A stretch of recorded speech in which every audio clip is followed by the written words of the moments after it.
पहले, ठीक है, जिसके अंदर हम इसको CFA भी कहते हैं, कन्फर्मेटरी फैक्टर एनालिसिस। यानी हम कंफर्म कर रहे होते हैं कि हमारे जो फैक्टर्स हैं, मींस वेरिएबल्स हैं, क्या वो ठीक हैं या नहीं, उनका जो डाटा हमारे पास आया है वो सही आया है या नहीं आया। जब वो हमें इंश्योर हो जाता है, अब वो स्क्रीनिंग उसकी हो जाती है मेजरमेंट मॉडल के अंदर, तो फिर हम हाइपोथेसिस टेस्टिंग के लिए जाते हैं। तो दोनों मॉडल्स हैं हमारे पास। पहला मेजरमेंट मॉडल है। मेजरमेंट मॉडल के अंदर आपने दो चीज़ें करनी हैं, कन्वर्जेंट वैलिडिटी। पहले मेजरमेंट मॉडल के अंदर दो चीज़ें आएंगी अंडर द मेजरमेंट मॉडल, एक कन्वर्जेंट वैलिडिटी और दूसरी आपकी जो है डिस्क्रिमिनेंट वैलिडिटी। कन्वर्जेंट वैलिडिटी के अंडर फर्दर चार चीज़ें आपको इंश्योर करानी है। कन्वर्जेंट के अंदर internal consistency reliability, Cronbach alpha, और आपका क्या है ये, कंपोजिट रिलायबिलिटी, और ABE। तो ये चारों के क्राइटेरियाज आपको PLS निकाल के देगा। टेस्ट के अंदर वो बताएगा कि ये चारों के क्राइटेरियाज आप मीट कर रहे हैं या नहीं कर रहे हैं। अगर आप मीट कर रहे हैं तो फिर आप एक स्टेप आगे जाएंगे, फिर डिस्क्रिमिनेंट वैलिडिटी को मेजर करेंगे। डिस्क्रिमिनेंट वैलिडिटी के अंदर भी 3 क्राइटेरियाज होते हैं जो बताते हैं आपको कि आपका डाटा वैलिड है या नहीं। जिसके अंदर आपकी एक तो फॉर्नर एंड लार्कर का क्राइटेरिया है, दूसरा क्रॉस लोडिंग है, और तीसरा है आपके पास HTMT, हेट्रोट्रेट मोनोट्रेट रेशो। तो ये आपको बताते हैं कि आपका डाटा एक दूसरे से डिस्क्रिमिनेट कितना कर रहा है। यानी ऐसा तो नहीं है कि कोरिलेशन बहुत ज़्यादा है, सारे एक जैसी रिस्पॉन्स है। तो अगर ये भी इंश्योर हो जाए तो फिर इसका मतलब ये है कि आपने पहला स्टेप क्लियर कर लिया, पहली स्टेज आपकी क्लियर हो गई, आपका डाटा ठीक है, अब आप हाइपोथेसिस टेस्टिंग पे जाएंगे। तो अभी हम देखते हैं PLS के अंदर कि अगर हमारे पास डाटा मौजूद हो तो फिर हम किस तरह से, सबसे पहले मेजरमेंट मॉडल किस तरह से हम PLS के अंदर रन करेंगे। तो ये अच्छा है, PLS आप लोग इंस्टॉल कर लें अब, ठीक है। 1 महीने का आपके पास PLS फ्री ट्रायल आपको मिल जाएगा।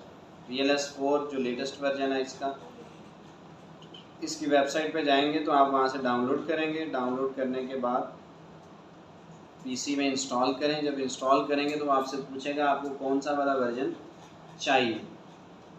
उसमें एक बेसिक वर्जन होता है, एक प्रोफेशनल वर्जन होता है, और एक मेरा ख्याल बिजनेस के लिए होता है। तो जो दरमियानी वाला वर्जन है ना, बिल्कुल बेसिक भी नहीं और बिजनेस वाला भी नहीं, आपने सेंटर वाली जो ऑप्शन होगी वो चूज़ करनी है और उसको इंस्टॉल कर लेना है। इंस्टॉल करने के बाद वो आपसे की मांगेगा, क्या आपको इसमें की डालें, लाइसेंस की डालें। तो लाइसेंस की इसकी आपको, आप बाय तो नहीं करेंगे जाहिर है, तो उसके लिए वो आपको 1 महीने का ट्रायल फ्री देता है PLS।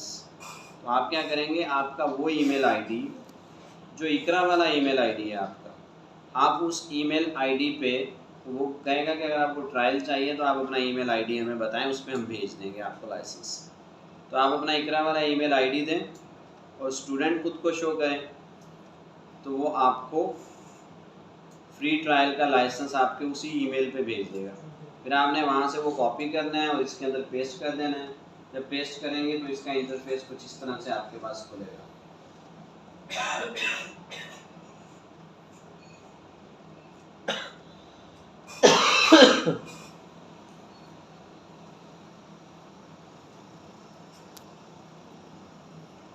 ये आ गया जी आपके पास PLS नज़र आ रहा है, ये सॉफ्टवेयर है, ठीक है। यहाँ से थोड़ा बुरा से लग रहा है लेकिन मैं आपको दिखाता हूँ। तो सबसे पहले आपने क्या करना है, यहाँ पर चूज़ वर्क स्पेस चूज़ करनी है कि आपने, यानी अपने पाथ बताना है इसको कि किस फोल्डर के अंदर मुझे जो भी मैं काम करूँगा वो किस फोल्डर के अंदर मुझे रखना है। चूज़ वर्क स्पेस करें। फॉर एग्जांपल हम डेस्कटॉप पे आ गए, डेस्कटॉप पे हम एक नया फोल्डर क्रिएट कर लेते हैं, ठीक है। इस न्यू फोल्डर में, इस न्यू फोल्डर की, इसको आप रीनेम करना चाहते हैं रीनेम कर लें, नहीं करना चाहते मैं फ़िलहाल ऐसे ही जा रहा हूँ। इस न्यू फोल्डर को हमने सेलेक्ट कर लिया कि भाई इस फोल्डर के अंदर हमारा डाटा जो है, जो भी हम प्रोसेस करेंगे चीज़ें वो यहाँ पर सेव होगी। उसके बाद आपने क्या करना है, न्यू प्रोजेक्ट पे जाना है। न्यू प्रोजेक्ट यानी आपका जो काम आप करना चाहते हैं वो नया प्रोजेक्ट इसके अंदर आप क्रिएट कर लें। आप एक से ज़्यादा प्रोजेक्ट इसमें क्रिएट कर सकते हैं, ठीक है। आप चाहे 10 लोगों के प्रोजेक्ट्स एक साथ चला लें। तो न्यू प्रोजेक्ट पे जाएंगे, इस पर क्लिक करेंगे तो सबसे पहले प्रोजेक्ट का नेम हम इसको PLS SAMP प्रैक्टिस का नाम दे देते हैं, ठीक है। क्रिएट कर दिया हमने। क्रिएट करते साथ ही यहाँ पर ये देखें हमारे पास एक फोल्डर क्रिएट हो गया। और इसके अंदर दो चीज़ें वो मांग रहा है। एक तो पूछ रहा है कि मॉडल क्रिएट करना चाहते हो तो वो आपको वाइट बोर्ड एक दे देगा कि उस पर आप अपना मॉडल ड्रॉ कर लें। और दूसरा वो कह रहा है कि import data file. Data file वो वाली फाइल जो आपके पास जिसमें रिस्पॉन्सेज के रिस्पॉन्डेंट्स के रिस्पॉन्सेज मौजूद हैं। अब फॉर एग्जांपल मेरे पास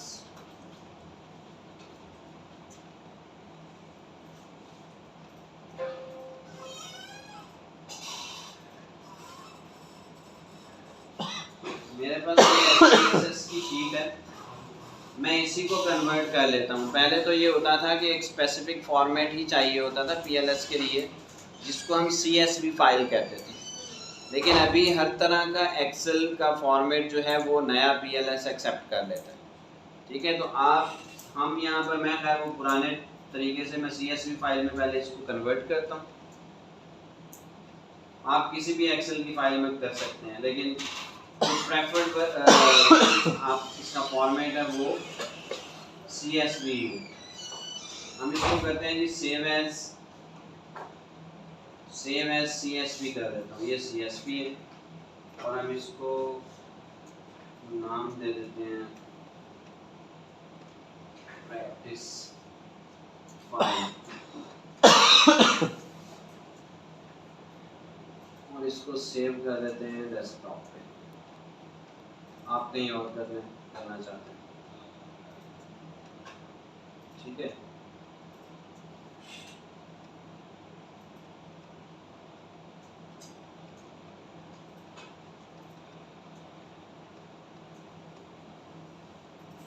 अब ये मेरे पास डेस्कटॉप पे पड़ी हुई फाइल है, ठीक है। मैं क्या करता हूँ, PLS में जाता हूँ, सबसे पहले डाटा इंपोर्ट करता हूँ। डेस्कटॉप पे हमारे पास पड़ी थी जी फाइल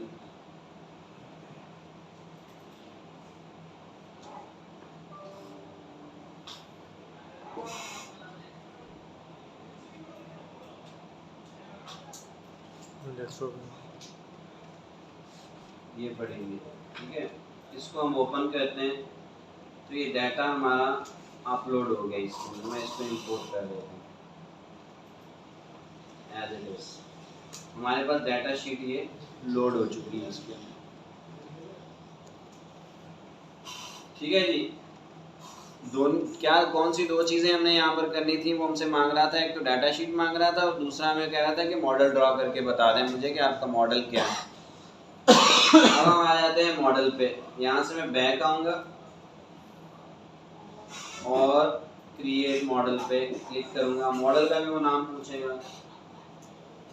अच्छा, पहले PLS SAMP का मॉडल हमने क्रिएट करना है, याद रखिएगा।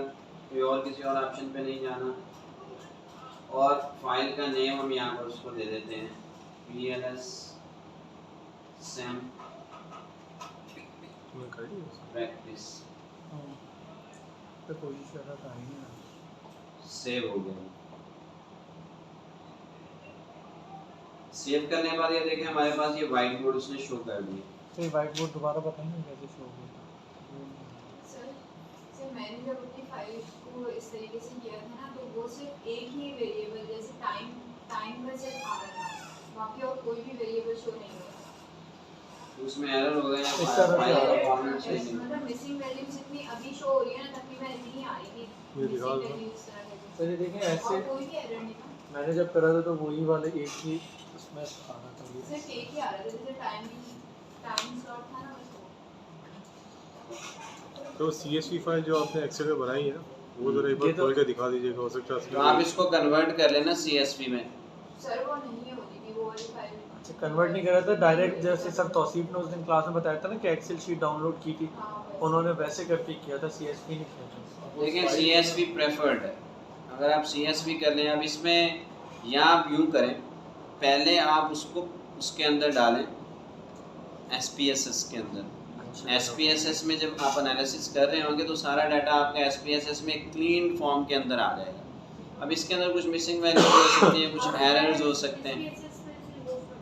जब आप SPSS के अंदर अपनी फाइल को कन्वर्ट करते हैं तो वो प्योर फॉर्म के अंदर लेके आता है, सारे एरर्स हटा देता है।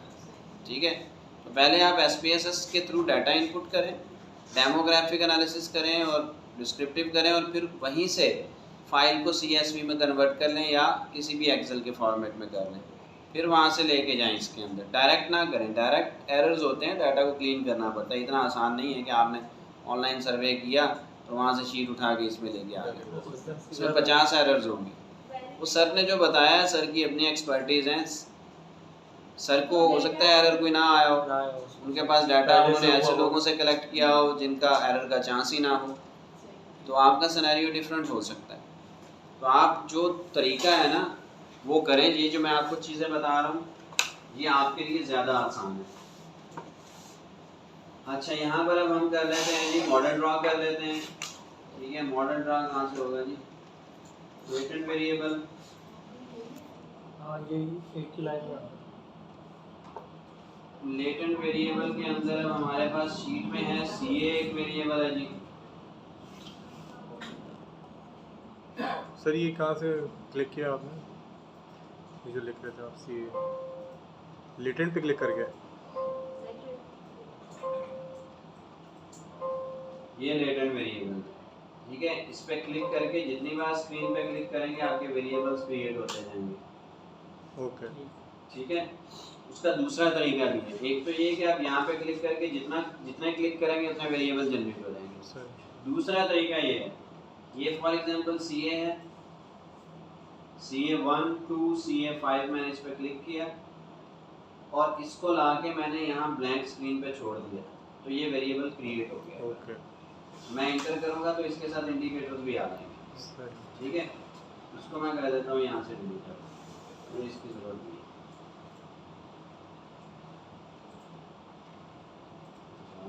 सर CA5 हो गया वो जो सब वेरिएबल खुला था ना उसके अंदर CA5 वो डिलीट हो गया इसी चक्कर में। अच्छा, ये शायद select कर दिया। वही है ना, हाँ ये लेटर वेरिएबल है, इस पे क्लिक करना इधर से नाम लिखना, भाई ये ना पूरा सेलेक्ट कर लिया CA स्क्रीन पे लिखते हैं तो थोड़ा स्लो भी चल रहा है यार, ये असल में ये वर्चुअल मशीन है।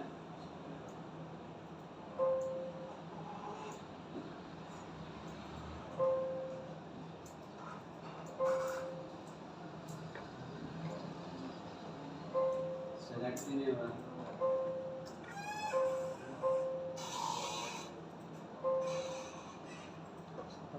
हैंग हो गया शायद। इसको ड्रैग कैसे?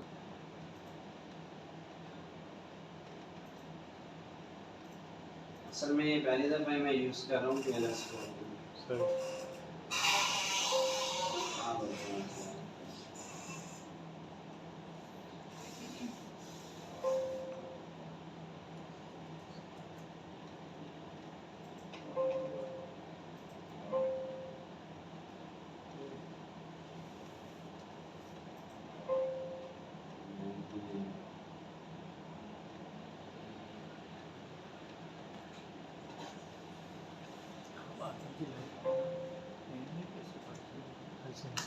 वैसे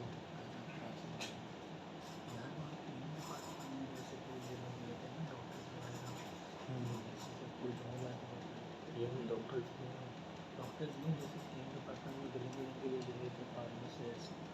चलें, हमने सेलेक्ट ऑल करके डिलीट कर दिया। अच्छा चलें, हम आते हैं दोबारा। मैं 1 बाय 1 यहाँ पे वेरिएबल यहाँ से क्रिएट करता हूँ।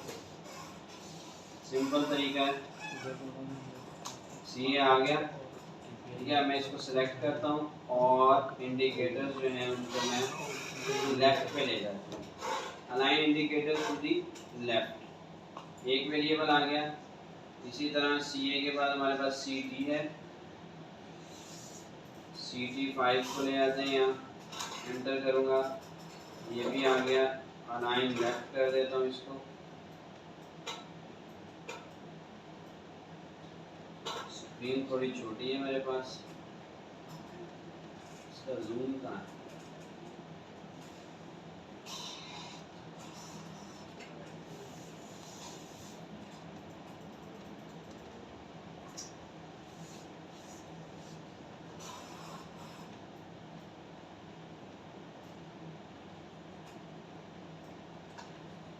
तीसरा वेरिएबल ले लेते हैं जी हम CP।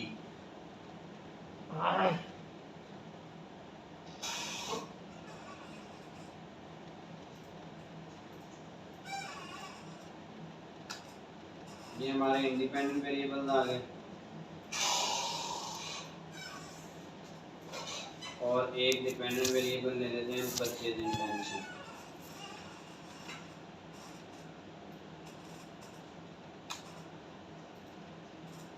ठीक है जी, ये हमारे पास आ गए वेरिएबल्स। अब इनको कनेक्ट करना है, कनेक्ट पे जाएंगे, यहाँ से एरो पकड़ें,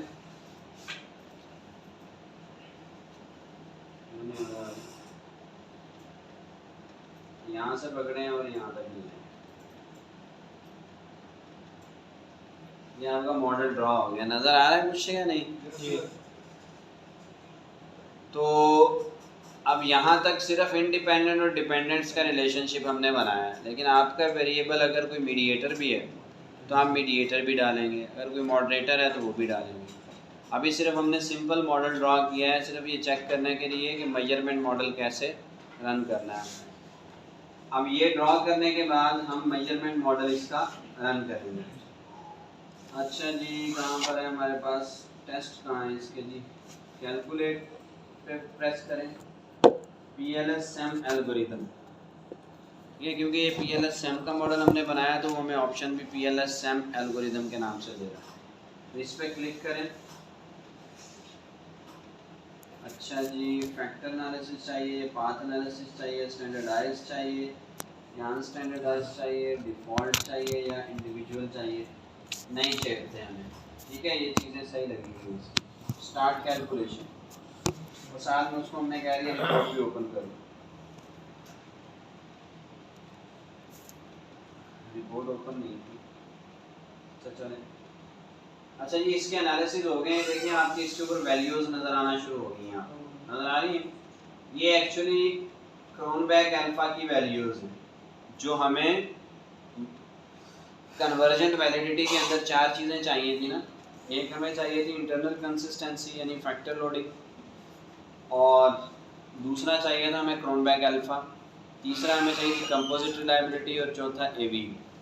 तो यहाँ पर हमारे पास ये लोडिंग शो हो रही है एक्चुअली, जिसको हम इंटरनल कंसिस्टेंसी रिलायबिलिटी कहते हैं। अब इसकी पूरी रिपोर्ट देखने के लिए हम रिपोर्ट पे चले जाते हैं। सबसे पहले जो चार चीज़ें आपको चाहिए थी उसमें से पहली क्या थी? इंटरनल कंसिस्टेंसी, जिसको हम आउटर लोडिंग भी कहते हैं। यहाँ पर हम क्लिक करेंगे आउटर लोडिंग के ऊपर, ये हमारे पास आउटर लोडिंग का टेबल आ गया। हर वेरिएबल के आइटम की जो लोडिंग है वो हमें शो हो रही है। CA की लोडिंग्स ठीक है, CE की लोडिंग्स भी ठीक है, CT की लोडिंग्स भी ठीक है, लेकिन दो वेरिएबल CT के ऐसे हैं जिनकी लोडिंग एक की जो है वो माइनस में है और दूसरे की 7 से कम है। जो आउटर लोडिंग का जो क्राइटेरिया होता है, जो मिनिमम क्राइटेरिया इसको जिससे आप अचीव कर सकते हैं इस क्राइटेरिया को, 0.7 है। ठीक है, तो यहाँ पर देखें 0.69 भी आ रही है एक वैल्यू, वो भी उसने ऐड कर दी। इसको अभी ये तब ग्रीन होती जब ये 0.7 या उससे ऊपर होती। सर 0.9 से भी ज़्यादा नहीं हो सकता? 0.9 से ज़्यादा ना हो तो बेहतर है, अगर होगी तो फिर आपके HTMT के इश्यूज आएंगे, यानी आपका फिर जो डिस्क्रिमिनेंट वैलिडिटी है वो डिस्टर्ब हो जाएगी। देखें, दो तरह की वैलिडिटीज़ हम चेक कर रहे हैं, ये समझने की ज़रूरत है। एक हम कन्वर्जेंट वैलिडिटी को, कन्वर्जेंट का मतलब होता है कि कन्वर्जेंस कितनी है, कोरिलेशन कितना है, आपस में एक जैसे कितने हैं वेरिएबल, कितने %। कन्वर्जेंस का मतलब ये होता है कि आपस में एक दूसरे से कोरिलेटेड कितने हैं, सिमिलर रिस्पॉन्सेज कितने। यानी एक दूसरे से मिलते जुलती चीज़ें ही हैं जो हमने पूछी हैं, या एक मशरिक़ से एक मगरिब से पूछी हुई। और डिस्क्रिमिनेंट का मतलब ये होता है कि जो रिस्पॉन्सेज हमें आए हैं वो एक दूसरे से डिफरेंट कितने हैं। तो इन दोनों चीज़ों को स्टैटिस्टिक्स के अंदर हम वैल्यू करते हैं कि अगर कोई डाटा हमारे पास आया है बिहेवियरल साइंसेस के अंदर, तो ऐसा नहीं हो सकता कि सब बंदों की एक ही परसेप्शन हो। 300 350 लोगों से आपने डाटा लिया और सब ने आपको 5 रिस्पॉन्स कर दिया, इसका मतलब ये है कि वो गलत डाटा है आपके पास। ऐसा नहीं हो सकता कि 350 लोग एक वक्त में एक ही जैसी सोच रखते हो। तो इसका मतलब ये है कि उनके अंदर डिस्क्रिमिनेशन होनी चाहिए, उनके जो रिस्पॉन्सेज हैं वो एक दूसरे से डिस्क्रिमिनेट करने चाहिए। और कन्वर्जेंस का मतलब ये है कि अगर 200 लोग डिसएग्री कर रहे हैं तो बाकी 50 लोग डिसएग्री क्यों नहीं कर रहे? कन्वर्जेंस होनी चाहिए थी, उनको भी डिसएग्री करना चाहिए था। या 200 लोग अगर एग्री कर रहे हैं तो 200 लोगों में 50 ऐसे क्यों हैं जो डिसएग्री कर रहे हैं? इट मीन्स कि वो कन्वर्जेंस नहीं है सबके दरमियान में।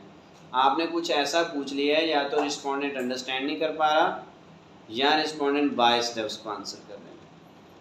तो इस एरर को निकालने के लिए हम ये दोनों तरह की वैलिडिटीज़ को मेजर करते हैं।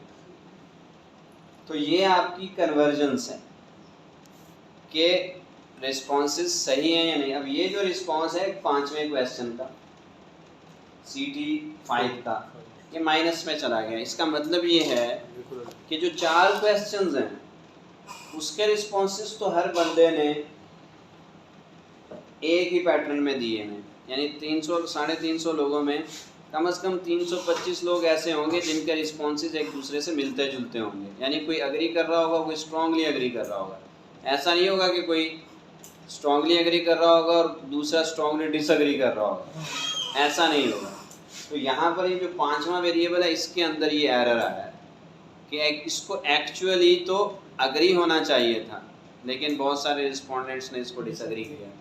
इसका मतलब ये है कि उन्होंने इस सवाल पे तवज्जो नहीं दी। पहले 4 क्वेश्चंस आपने देखे, रिस्पोंडेंट ने हो सकता है पढ़े हों, या पहले 3 पढ़े हों और बाकी 2 को वैसे ही टिक कर दिया हो, ठीक है, तो उसमें ये एरर आ सकता है। तो अब क्या है कि अब ये हमारा डाटा ठीक नहीं है, बाकी ठीक है, ये वाला वेरिएबल इसके अंदर मसला है। सर ये CT4 में जो 0.697 है ये चल जाएगा अगर इस तरह का रिस्पॉन्स? 0.697 चल सकता है, लेकिन इसके लिए फिर आपको 0.6 का भी एक क्राइटेरिया है, ठीक है। कुछ ऑथर्स ये कहते हैं कि अगर 0.6 तक वैल्यूज़ हों तब भी वो एक्सेप्टेबल हैं, लेकिन उसके लिए आपका ABE 0.5 से ज़्यादा होना ज़रूरी है। अगर ABE भी आपका डिस्टर्ब हो रहा है तो फिर एक्सेप्टेबल नहीं है। लेकिन जो जिसने ये बनाया है, हायर एट ऑल और हैंसलर वगैरह जिन्होंने इसको डेवलप किया है, वो ये सजेस्ट करते हैं कि 0.7 से ऊपर होनी चाहिए लोडिंग। तो ये है लोडिंग अभी तक। तो लोडिंग आपको सबसे पहले इसको ठीक करना है। अच्छा, लोडिंग चाहिए थी हमें, और क्या चाहिए था? Cronbach alpha. क्रोनबेक अल्फा कहाँ है? यहाँ पे ये रिलायबिलिटी और वैलिडिटी वाले आप इसमें आएंगे जी। सर इसको फिर सही करने के लिए आ रहा हूँ उधर। पहले ये देख लें कि चारों चीज़ें हमें मिलेंगी कहाँ से। दूसरी चीज़ हमें क्या चाहिए थी? Cronbach alpha. तो हम यहाँ पर आएंगे कंस्ट्रक्ट रिलायबिलिटी एंड वैलिडिटी वाले इस हेडिंग के ऊपर, इस पर क्लिक करेंगे तो हमारे पास क्रोनबेक अल्फा भी आ गया, कंपोजिट रिलायबिलिटी भी आ गई और एवरेज वेरिएंस एक्सट्रैक्टेड भी आ गया। आपने कंपोजिट रिलायबिलिटी पहले वाली रिपोर्ट करनी है। अब इसका भी मैं श्योर नहीं हूँ कि पहले वाली करनी है या दूसरी करनी है, उसको मुझे पढ़ना पड़ेगा। अच्छा, दूसरे वाली आप देखें कि ये कम आ रही है, आप फर्स्ट वाली रिपोर्ट करें, ठीक है, रो ए वाली। कंपोजिट रिलायबिलिटी ये आपकी यहाँ पे मिल जाएगी, आपको क्रोनबेक अल्फा यहाँ पे मिलेगा और एवरेज वेरिएंस एक्सट्रैक्टेड यहाँ पर मिलेगा। ये चेंज नहीं हो रहा है? न्यू क्लिक वो नहीं, वो चेंज नहीं हो रहा, मैंने खुद ही क्लिक करके चेंज किया। चलें, अब यहाँ पर देखें क्रोनबेक अल्फा भी डिस्टर्ब है किसका? CT का, जिसका आउटर लोडिंग उसकी ठीक नहीं थी, ठीक है, और साथ में एवरेज वेरिएंस एक्सट्रैक्टेड भी उसका डिस्टर्ब है। अच्छा, ये आउटर लोडिंग के बाद जो 3 चीज़ें चाहिए थी वो आपको इसी हेडिंग में मिलेंगी। क्रोनबेक अल्फा भी मिल गया यहाँ पर, कंपोजिट रिलायबिलिटी भी मिल गई और ABE भी मिल गया। जब तक आपकी आउटर लोडिंग्स ठीक नहीं होंगी तब तक आपकी ये तीनों चीज़ें डिस्टर्ब रहेंगी, ये याद रखिएगा। यानी फाउंडेशन जब तक सही नहीं होगी तो बिल्डिंग टेढ़ी ही बनेगी। ठीक है, अब ये आते हैं वापस आउटर लोडिंग के ऊपर।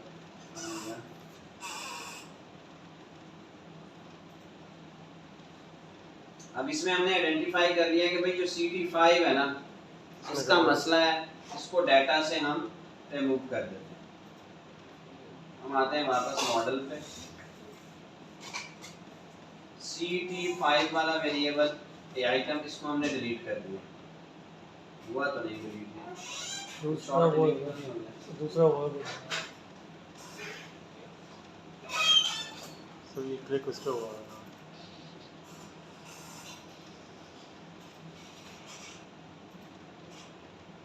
ये हमने CT5 कर दिया डिलीट, ठीक है। अब हम दोबारा कैलकुलेट करते हैं, PLSM एल्गोरिथम, स्टार्ट कैलकुलेशन। अब हमने इसकी रिपोर्ट देखते हैं कि क्या रिपोर्ट आई है, आउटर लोडिंग्स। अब देखें CT4 को हमने जब CT5 को डिलीट किया तो हमारा CT4 भी सही हो गया। बेहतर हो गया, ठीक है। तो इस तरह समटाइम आपने जब डिलीट करना है ना कोई आइटम, तो सबसे पहले उसको डिलीट करना है जिसकी सबसे कम है या नेगेटिव में है, फिर चेक करना है कि बाकी ठीक हुए इससे या नहीं हुए। तो अब देखें बाकी ठीक हो गए इससे। तो अब क्या हो गया, यहाँ पर हमारा क्या हो गया, पहला क्राइटेरिया अचीव हो गया, सारे ग्रीन आ रहे हैं वेरिएबल नज़र। तो इसका मतलब ये है कि अभी तक हमारा जो डाटा है उसके अंदर जो पहली 4 चीज़ें हमने देखनी थी, यानी कन्वर्जन वैलिडिटी जो देखनी थी, वो उसमें जो पहला स्टेप है वो हमारा ठीक हो गया। अब आते हैं रिलायबिलिटी और वैलिडिटी पे। अब ये देखें CT की जो वैल्यूज़ हैं वो सारी ओके हो गई, ठीक है। कंपोजिट रिलायबिलिटी भी ठीक हो गई, एवरेज वेरिएंस एक्सट्रैक्टेड भी ठीक हो गया, और क्रॉनबैक अल्फा भी ठीक हो गया।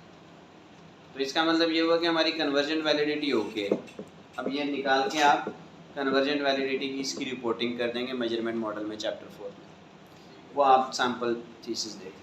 अच्छा सर, जैसे आपने सिटी ये क्वेश्चन है जो उस क्वेश्चन को ही आपने रिमूव कर दिया, तो इस तरह की अगर हमें भी एक्सपीरियंस आते तो क्या हमें को रिमूव करके फिर डाटा में डालना पड़ेगा? देखें जिस आइटम का इतना डिफरेंस आ रहा है कि वो बिल्कुल ही फार अवे है, यानी आउटलायर है, तो उसको आप डिलीट कर देंगे। अच्छा एक बात याद रखिएगा, इस तरह का एक्सपीरियंस आपको करने को मिलेगा कि आपके हो सकता है एक से ज़्यादा आइटम्स ऐसे आ रहे हैं, तो आपने ओवरऑल आपका जो मॉडल है उसमें से 20% से ज़्यादा आइटम्स डिलीट नहीं करने। लेकिन सर जब अगर हम इंटरनेट के थ्रू लेकर इस मॉडल तो बहुत ज़्यादा गलत है। तो ना लो इंटरनेट के थ्रू, सेल्फ में भी हो सकता है, कोई जरूरी सेल्फ थोड़ी पे है। कर लो, सेल्फ में भी एरर आ सकता है, ज़रूरी नहीं। अच्छा चले, मैं ये बता रहा था कि फॉर एग्जांपल हमारे पास यहाँ पर CT के 5 आइटम थे, तो 5 आइटम जब थे हमारे पास तो वो 20% एक वेरिएबल बनता है, तो एक ही हम डिलीट कर सकते थे, ठीक है। एक हमने डिलीट कर दिया, इससे ज़्यादा नहीं डिलीट कर सकते। हमें हर वेरिएबल पे लेकिन अगर मसला आ रहा है, फिर भी कोई प्रॉब्लम आ रहा है, तो फिर आपको डाटा को देखना पड़ेगा, पीछे जाके क्लीन करना पड़ेगा कि कहाँ एरर आ रहा है, उसको फिर आपको मैनुअली ठीक करना पड़ेगा। तो यहाँ तक क्लियर हो गया। अब आते हैं डिस्क्रिमिनेंट वैलिडिटी की तरफ।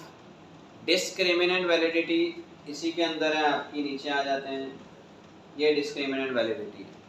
डिस्क्रिमिनेंट वैलिडिटी के अंदर आपके पास सबसे पहले ये एक्यूरेट मोडरेट रेशियो है, और ये फॉर्नर लार्कर का क्राइटेरिया। सबसे पहले फॉर्नर लार्कर का क्राइटेरिया ये बताता है कि हर वेरिएबल एक दूसरे से डिफरेंट कितना है। तो यहाँ पर देखें CA का CA के साथ जो रिलेशनशिप है वो किसी और के साथ नहीं है, ठीक है। CA के साथ 0.821% यानी 0.8% सिमिलर या 80% सिमिलर, सॉरी, या 82%। लेकिन वो CA CE के साथ माइनस में रिलेशनशिप रखता है, यानी इतना डेविएट है कि वो एक जैसा तो है नहीं, बल्कि उल्टा एक दूसरे से जो है वो ऑपोजिट है। तो माइनस वाला ठीक है, इसके अंदर कोई मसला नहीं होना चाहिए। फिर CT है, ये भी देखें माइनस में, बाकी भी माइनस में। उसके बाद इसी तरह CE को देखें, CE to CE 0.809 है, लेकिन CE to CA माइनस में, ठीक है। तो ये जो कोरिलेशन इस हर वेरिएबल का अपने साथ है, वो किसी और के साथ उससे ज़्यादा नहीं होना चाहिए। इसका मतलब ये है कि मेरा अपने साथ रिलेशनशिप सबसे ज़्यादा स्ट्रॉन्ग है। मैं जितना फेयर अपने लिए हूँ किसी और के लिए नहीं, ऐसा हो नहीं सकता। ठीक है, तो ये आपने देखना है कि ऐसी कोई वैल्यू, तो ये डायगोनल वैल्यूज़ हैं, ये इनको आपने हाईलाइट कर देना है।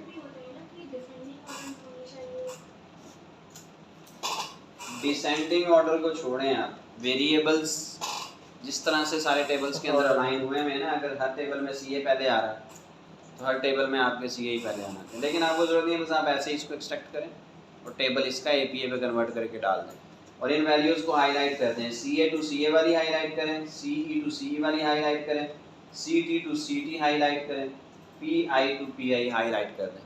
हाईलाइट से मुराद है कि इसको बोल्ड कर दें, बस इससे ज़्यादा कुछ नहीं करना, ताकि पता चल जाए कि भाई ये वो वैल्यूज़ हैं जिनकी बेसिस पे हमने इसको अप्रूव कर दिया। तो ये हो गया।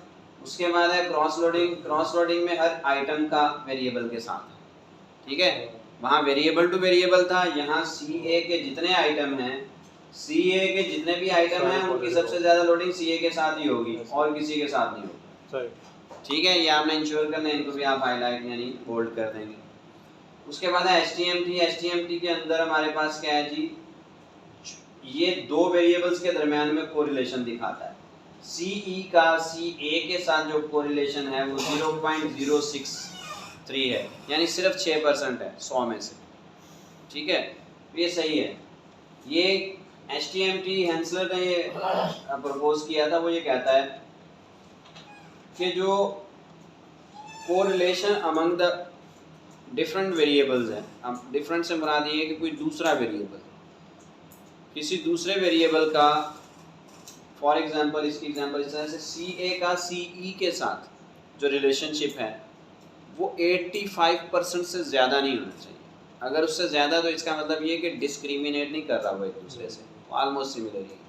ठीक है, तो आप इसका सिंपल फार्मूला ये है कि आप ये देखें कोई भी वैल्यू 0.85 से ऊपर ना हो, उससे नीचे होनी चाहिए। क्लियर है? तो अगर यहाँ पर ये सेफ है, यहाँ पर ये देखें ये सारी ग्रीन है वैल्यूज़, तो इट मीन्स कि 0.85 से नीचे ही होंगे। आप सिंपल ये टेबल को उठाएं और पेस्ट कर दें। ये हो गया आपका मेजरमेंट मॉडल। क्लियर है? मेजरमेंट मॉडल के अंदर आपका आर स्क्वायर भी होता है, वो भी आपने रिपोर्ट करना होता है।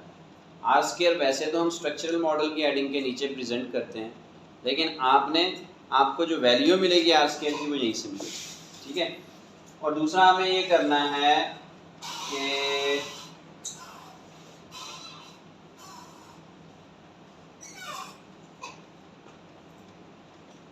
जैसे ही एनालिसिस रन किया है यहीं से आपने यहाँ एक पिक्चर उठा लेनी है।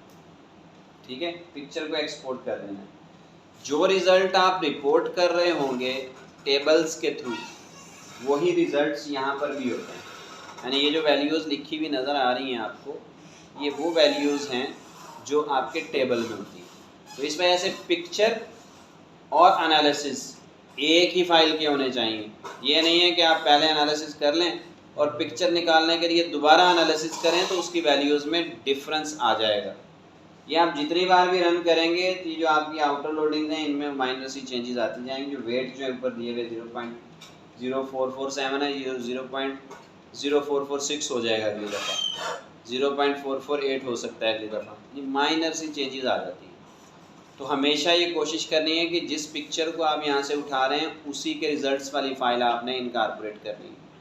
ठीक है, ये मेक श्योर करना है आपने, वरना रिव्यूअर पकड़ लेगा आप।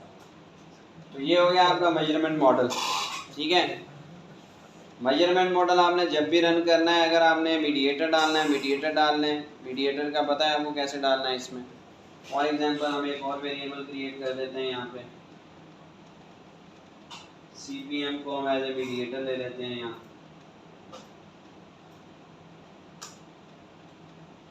हम इसको कहते हैं कि ये हमारा मीडिएटर है।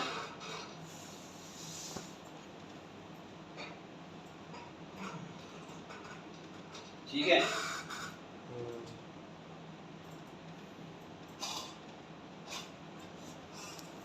ये मीडिएट कर रहा है और मीडिएटर के थ्रू रिलेशनशिप यहाँ तक आ गई। ठीक है, तो तो आप मीडिएटर डाल के फिर वही सेम प्रोसीजर है, PLS एल्गोरिदम के अंदर जाएंगे और आपके पास रिजल्ट्स आ जाएंगे। अगर आपके पास कोई मॉडरेटर भी है, फॉर एग्जांपल हम इसी को मॉडरेटर कंसीडर कर लेते हैं या इसके आगे कोई मॉडरेटर लगा लेते हैं। CPM था ये, हम CL को एज ए मॉडरेटर कंसीडर कर लेते हैं। तो CL अगर हमारा मॉडरेटर है तो हम यहाँ से एरो दोबारा लगा देंगे, कनेक्ट करेंगे, और अगर मॉडरेटर हम लेना चाह रहे हैं CPM और PI के दरमियान, मैं यहाँ से एक एरो इसके ऊपर लगा देता हूँ, ठीक है, ये मॉडरेटर हमारा क्रिएट हो गया। लेकिन इसी मॉडरेटर के लिए अगर मैं थोड़ा आसान करते हैं, मीडिएटर हटा देता हूँ,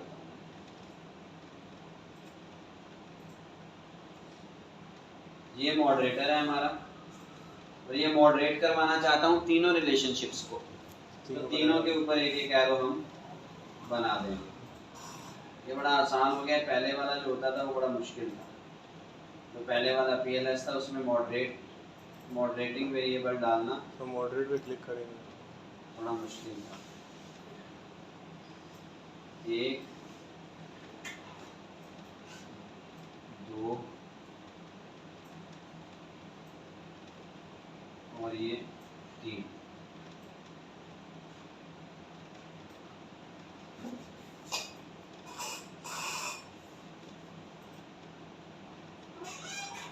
ये 3 मॉडरेशन हमारी क्रिएट हो गई, ठीक है।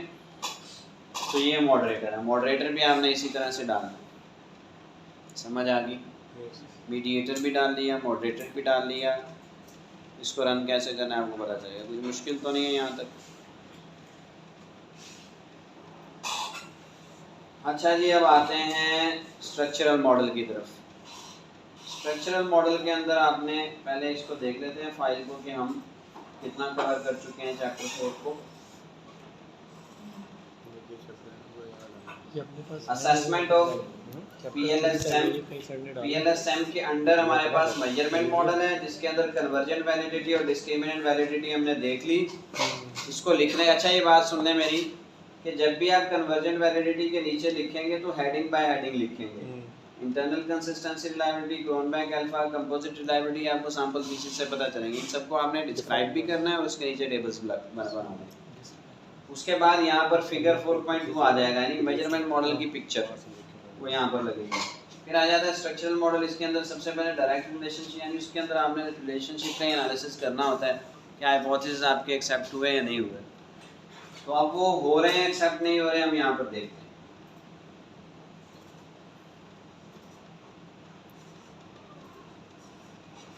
मैं इसको फिलहाल हटा देता हूँ। क्या करेंगे जी स्ट्रक्चरल मॉडल में, कौन बताएगा जिसने पहले क्लास ली थी? कैलकुलेट पे जाएंगे, बूटस्ट्रैपिंग करेंगे, PLS सेटअप है। अच्छा, ये 5000 सब सैंपल्स ये क्रिएट करेगा आपके इसी डाटा से। तो ये आप बढ़ा या कम भी कर सकते हैं, ठीक है। वैसे जो डिफ़ॉल्ट है आप उसी पर रहने दें। Amount of results, confidence interval method, अच्छा कॉन्फिडेंस इंटरवल भी आप चेंज कर सकते हैं यहाँ से। बायस करेक्टेड एंड BBC, चलें इसको भी छेड़ते हैं फिलहाल। टेस्ट टाइप कौन सी है आपकी, 2 टेल है या 1 टेल? ये आपको पता है कि आपके जो हाइपोथेसिस हैं वो आपने डायरेक्शनल बनाए हुए हैं या नॉन डायरेक्शनल बनाए हुए हैं? आपके जो हाइपोथेसिस थे वो डायरेक्शनल हैं या नॉन डायरेक्शनल है? किसी को पता है? नहीं पता। अगर आपने ये लिखा हुआ है कि there is a positive relationship between A and B, इसका मतलब ये है कि पॉजिटिव का वर्ड आपने यूज़ किया है, तो इट मीन कि वो डायरेक्शनल हो गया। अगर आपने लिखा है there is a relationship between A and B, तो यहाँ पर डायरेक्शन नहीं दी। तो जब आपके डायरेक्शनल हाइपोथेसिस होंगे तब आप 1 टेल टेस्ट रन करेंगे। जब आपके नॉन डायरेक्शनल होंगे तो 2 टेल टेस्ट रन होगा। तो ये याद रखिएगा, आप अपने हाइपोथेसिस को देखते हुए टेस्ट करिएगा। लेकिन अगर आप आसानी चाहते हैं तो फिर आप अपने हाइपोथेसिस को ही सबको टूटेल कर दें जाके, यानी नॉन डायरेक्शनल कर दें, सर अगर किसी में पॉजिटिव पॉजिटिव नेगेटिव ना लिखें, सिर्फ रिलेशनशिप लिखें, Sorry. ठीक है। अच्छा और किसको नहीं छेड़ना चाहते तो फिर आप सीधा ही बस बाकी चीज़ें छेड़ने की जरूरत नहीं। स्टार्ट कैलकुलेशन हमने स्टार्ट किया, डाटा प्रोसेस हो गया, जैसे लिखा हुआ है ना पॉजिटिव। ये रिपोर्ट हमारे पास आ गई है। सबसे पहले पाथ कोफिशिएंट्स पे जाएंगे।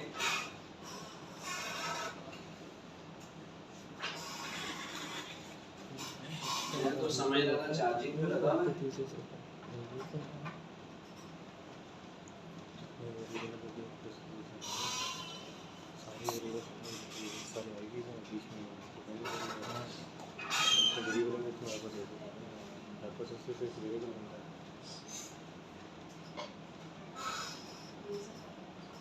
तो ये वन टेल करने से उसके अंदर डिफरेंस आता है क्या वैल्यूज के अंदर? कभी तो वो दे रहा वन टेल या टू टेल, तो ये कह रहे हैं कि आप ना रिलेशनशिप देखो पॉजिटिव बना रहे तो बंद हो गया यार। नहीं ना, ये तो सिंगल वेरिएबल है देखो ना। वहाँ से बुला के लाओ किसी आईटी वाले को।